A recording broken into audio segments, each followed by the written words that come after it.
What's going on, everyone? Drew and Hunter from Misfit Athletics here to give you a good tip on how to improve your double unders. And before we get going, shout out to Dave Newman and our friends at RX Smart Gear for this one.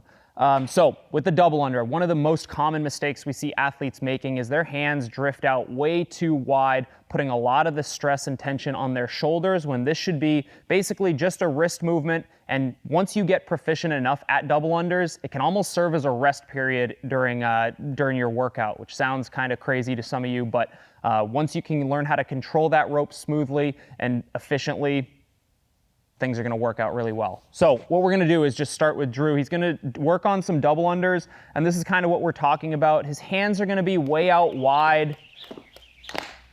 Okay, you can see when his arms are way out here, one, we're putting a lot of stress on the shoulders, and two, we're shortening that rope, making it more likely that it's going to catch on the front of his feet. Okay, so two inefficiencies there. So how do we correct it? Well, first we need to know where we want to end up. So if this isn't the position, where do we want our hands? And my cue for athletes is hold your lunch tray. So if you were in kind of middle school or high school, you've got that lunch tray going through the hot lunch line, whatever that is.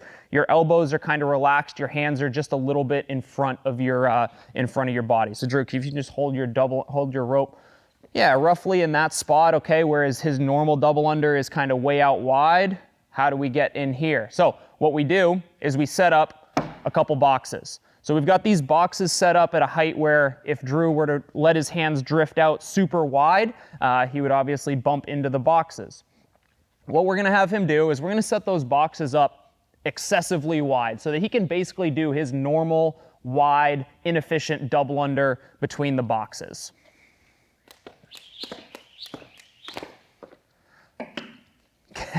Okay, so once Drew has done that, all we're going to do is we're going to scoot the boxes in just an inch or two. And we're going to have him go again.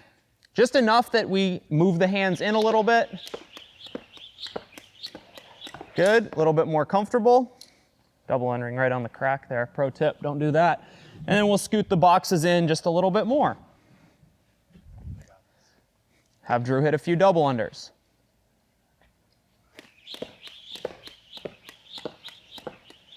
Boom, and that's pretty good. We can see those hands have already come in a little bit. Maybe we'll make one more iteration of this just to really make sure he's staying tight to his body. The boxes also provide a nice kind of, too narrow? Yeah. Okay, so we found the spot. Okay, so we're back a couple inches wider. Obviously, everybody's got these boxes. You can either use the cracks in your horse stall mats or even put some chalk lines, kind of measure out how wide those are so that you can replicate this kind of setup the next time you want to work on double unders. So again, what we're looking to avoid is that really wide position where we're putting unnecessary strain on the shoulders. We keep those hands and elbows in kind of that lunch tray position and then use the boxes by kind of gradually pinning us into the right spot as we develop and practice a little bit more. Once we feel good about that, we get rid of the boxes and hopefully our double unders have cleaned up and they're feeling good. Give it a shot. We'll see you next time.